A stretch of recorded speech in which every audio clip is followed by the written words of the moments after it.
Hello student, welcome to the third lecture of chemical equations and reaction. In this lecture we are going to talk about the two very important, that is displacement and double displacement reaction.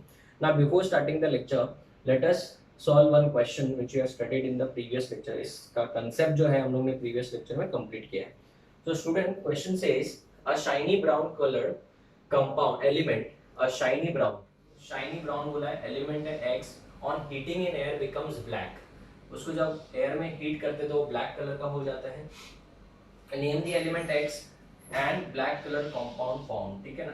तो एकदम simple है, सबको पता है जो shiny brown colour का element रहता है वो कौन है, कॉपर ही है. तो शाइनी ब्राउन जो एलिमेंट कौन है वो कॉपर है. जब इसको हीट किया जाता है एयर में तो it will form copper oxide, that is CuO. उस एलिमेंट उस कंपाउंड का नाम क्या है, कॉपर ऑक्साइड, जिसका कलर क्या है, ब्लैक कलर. ठीक है, तो ये इसका आंसर हो गया. आंसर तो बहुत छोटा था बट इस टाइप के क्वेश्चंस व्हाट्स में पूछे जाते हैं. ठीक है, आप इसका फोटो लो फिर मैं आगे बढ़ाता हूँ. हो गया, चलो अभी हम लोग स्टार्ट करते हैं हमारा lecture. That is next type of reaction. We have completed displacement and we have completed combination and decomposition reaction. Now in this lecture we are going to talk about the third very important displacement reaction. Displacement reaction, फिर इसके भी हम लोग थोड़े questions अगले lecture में solve करेंगे. ठीक है, और यहाँ पे तो मैं एग्जांपल्स बहुत सारे देने वाला ही हूँ प्रैक्टिस के लिए भी, बट एक क्वेश्चन जो है हम लोग अगले लेक्चर में जो आपके हॉट्स के बनाए जा सकते हैं वो देखेंगे. डिस्प्लेसमेंट रिएक्शन का मतलब क्या होता है, इसके लिए बच्चों एक एक्सपेरिमेंट किया गया था, ध्यान देना जरा. यहाँ पे एक बीकर है जिसके अंदर ब्लू कलर का, अभी मेरे पास ब्लू कलर नहीं है, ब्लू कलर का CuSO4 सॉल्यूशन था. CuSO4 सॉल्यूशन जो होता है बेसिकली वो किसका होता है, ब्लू कलर का होता है, राइट. इसके अंदर आयन नेल रखा गया, आयन नेल. ठीक है, इसके अंदर आयन नेल रखा गया है, इसको एक थ्रेड से बांध दिया, इसको आयन नेल इसके अंदर लटकाया गया. ठीक है, तो ये है बच्चों आपका Fe नेल. ठीक है, जब हम लोग ने इसको बहुत टाइम के बाद देखा तो यहाँ पे क्या देखने को मिला हमको, यहाँ पे हमको ये देखने को मिला कि जो सॉल्यूशन था उसका ब्लू कलर डिसअपियर हो गया, ब्लू कलर डिसअपियर्स. दूसरा ऑब्जर्वेशन ये था हमारा कि ये जो आयन नेल है उसका साइज तो कम हो गया और इसके ऊपर, इस आयन नेल के ऊपर रेडिश ब्राउन कलर का कोटिंग लग गया. ठीक है, इसके ऊपर रेडिश ब्राउन कलर का कोटिंग आ गया इस आयन नेल के ऊपर. ये ऑब्जर्वेशन देखने को मिले. तो सबसे पहला ऑब्जर्वेशन क्या था बताओ, ब्लू कलर डिसअपियर्स. दूसरा, नेल का जो साइज है, नेल किसका बना था, आयन का, इसका साइज क्या हो गया, डिक्रीज हो गया. उसके बाद में reddish brown coating, reddish brown coating क्या आया, reddish brown coating on iron nail. ठीक है, आयन नेल के ऊपर रेडिश ब्राउन कलर का कोटिंग आया. तो यहाँ पे कुछ ना कुछ तो डेफिनेटली केमिकल रिएक्शन हुआ है बच्चों. तो केमिकल रिएक्शन क्या हुआ है, Fe जो है वो CuSO4 के साथ रिएक्शन करके यहाँ पे ब्लू कलर डिसअपियर होके नया कलर आया बेटा ग्रीनिश. ठीक है ना, ब्लू कलर डिसअपियर होके नया कलर क्या आया, ग्रीन कलर का कंपाउंड बनने लगा, ग्रीन कलर इस सॉल्यूशन में आने लगा. तो ग्रीन कलर किस वजह से था, Fe ने कॉपर को डिस्प्लेस कर दिया.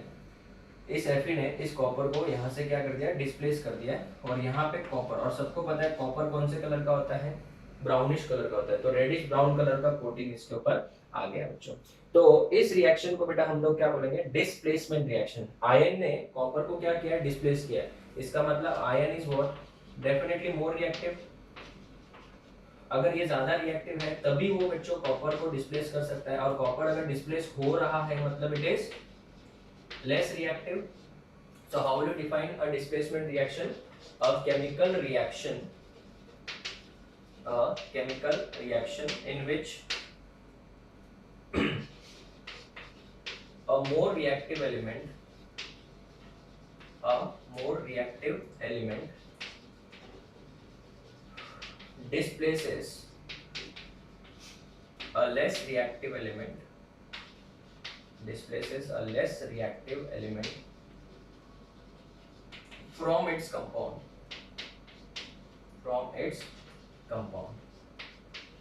is known as displacement reaction, is known as displacement reaction। ठीक है ना बच्चों, कौन सा वाला एलिमेंट किसको रिप्लेस करेगा? अभी जैसे मुझे यहाँ पे पता था, मैंने आपको बताया कि ion is more reactive than copper, but आपको एग्जाम में कैसे पता चलेगा? जरूरी थोड़ी यही एग्जांपल है, ये तो एनसीईआरटी का एग्जांपल है, बट आपको एग्जाम में कैसे पता चलेगा? तो ये सीरीज आपको याद रखना है, ठीक है। ये सीरीज में पोटेशियम मोस्ट रिएक्टिव है, यहाँ पे ये सबसे ज्यादा रिएक्टिव है, और अगर हम लोग बात करें गोल्ड की, Au का मतलब गोल्ड होता है, यहाँ पे लीस्ट रिएक्टिव होता है, इसके लिए तो गोल्ड के हम लोग ऑर्नामेंट्स पहनते हैं। तो इस ऑर्डर को याद रखना है। कैल्शियम और मैग्नीशियम में से ज्यादा रिएक्टिव कौन है? कैल्शियम है, जो ऊपर है वो ज्यादा रिएक्टिव है, नीचे वो कम रिएक्टिव है। जिंक और एल्यूमिनियम में से aluminium more reactive as compared to zinc. Iron और कॉपर में से आयरन ज्यादा रिएक्टिव, इसके लिए तो उसने डिस्प्लेस किया बच्चों, ठीक है। तो ये याद रखना आपको। अभी इसके ऊपर अगर मैं आपको क्वेश्चंस पूछूं, कंप्लीट द फॉलोइंग रिएक्शंस, तो वो कैसे करेंगे?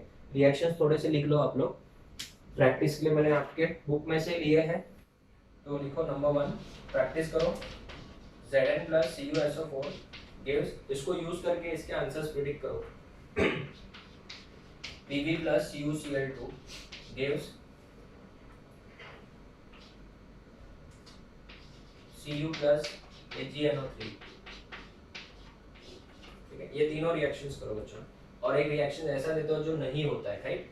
तो अभी मैंने बोल दिया तो मुझे पता है आप लोग खुश हो गए होंगे, हाँ पता चल गया क्या नहीं होने वाला है, पर फिर भी आप लोग एक रिएक्शंस ट्राई करेंगे। Mg प्लस Pc, चलो रेडी। आपको वीडियो को पॉज करिए आराम से और इसको सॉल्व करिए।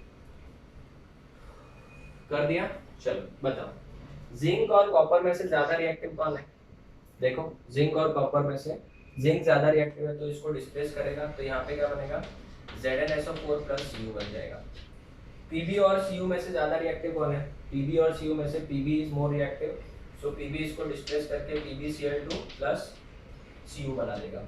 कॉपर और सिल्वर में से ज्यादा रिएक्टिव कौन है?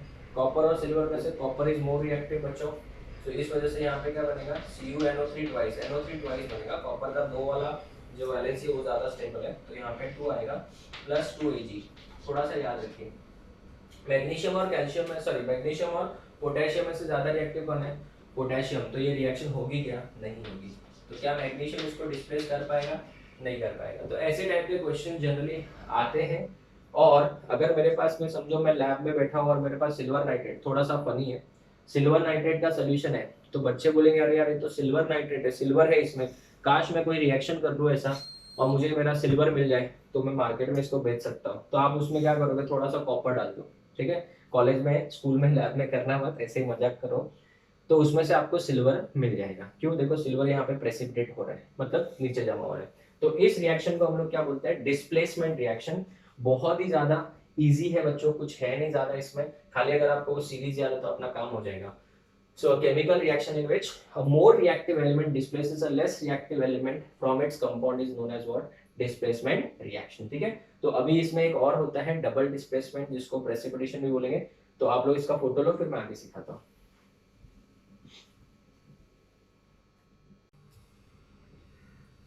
So student, fourth type of reaction is double displacement reaction। नाम से पता चल रहा है 2 बार डिस्प्लेसमेंट हो रहा है। So इसका डेफिनेशन लिखेंगे हम लोग, a chemical reaction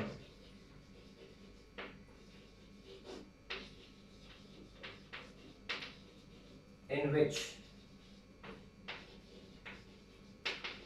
exchange of ion occurs, exchange of ions occurs is known as double displacement reaction। ऐसे रिएक्शन को क्या बोलेंगे? Double displacement reaction. और जनरली बच्चों इसमें पीपीटी बनता है। पीपीटी मैंने बोला था, फॉर्मेशन ऑफ, यस बोलो, yes, insoluble substance. So generally A precipitate is formed, generally बोला नॉट ऑलवेज, क्योंकि कभी कभी वो प्रेसिपिटेट डिसॉल्व भी हो रहा है ना, तो वो प्रेसिपिटेट नहीं बोलेंगे उसको. Generally a precipitate is formed in DDR reaction, therefore it is also known as precipitation reaction. इसको precipitation reaction भी बोलते हैं.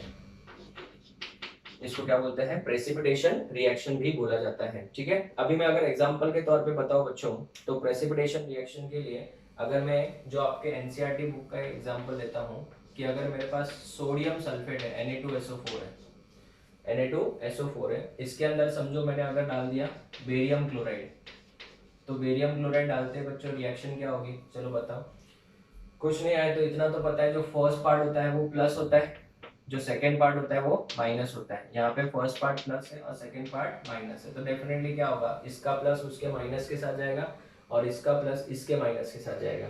तो यहाँ पे बन जाएगा BaSO4, बेरियम सल्फेट, और ये प्रेसिपिटेट है तो यहाँ पे डाउनवर्ड एरो. अभी कौन सा प्रेसिपिटेट है बच्चों वो याद रखना पड़ेगा फिलहाल, क्योंकि 12th में आओगे तो आपको डिटेल में बताया जा सकता है कि कौन सा प्रेसिपिटेट होता है, कौन सा सॉल्युबल नहीं होता है, वो सब बताया जाएगा. तो इसका नाम है बेरियम सल्फेट, बेरियम सल्फेट. और कभी कभी इसका कलर भी पूछा जाता है, तो इसका कलर होता है व्हाइट.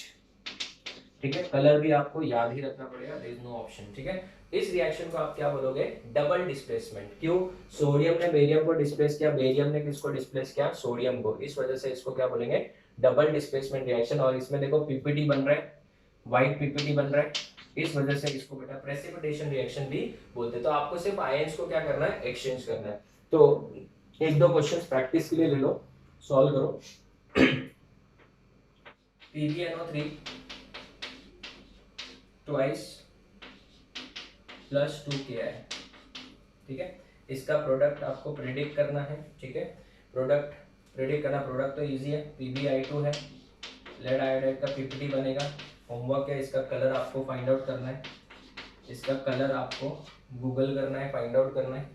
ठीक है, तो ये हो गया आपका कौन सा reaction? Double displacement reaction students. ठीक है, अगर मैं आपको एक एग्जांपल दे दूं, जैसे NaOH प्लस HCl, सब लोग इसका प्रोडक्ट प्रेडिक्ट करो.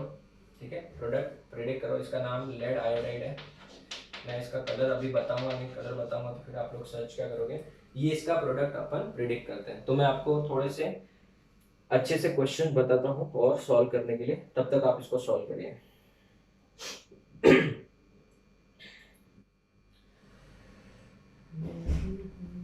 Question 2Fe2O3 plus Al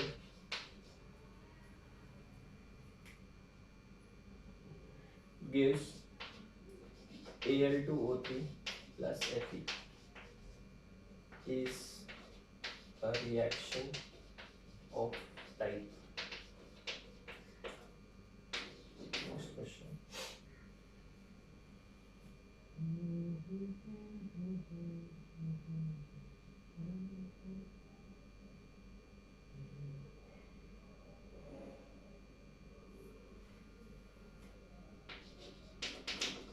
Zinc plus silver nitrate. अगर आपका हो गया तो ये वाला भी ट्राई कर लो. Zinc nitrate plus silver. इसमें आपको बच्चों बैलेंस इक्वेशन भी लिखना है और टाइप भी पता करना है कि रिएक्शन कौन से टाइप की है. ठीक है, A B aluminium plus copper chloride.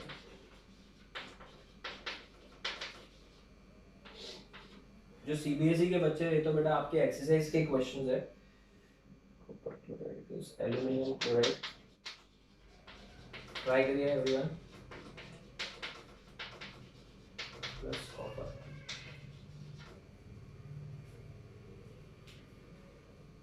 ये तो हो गया. 10 को ट्राई करिए.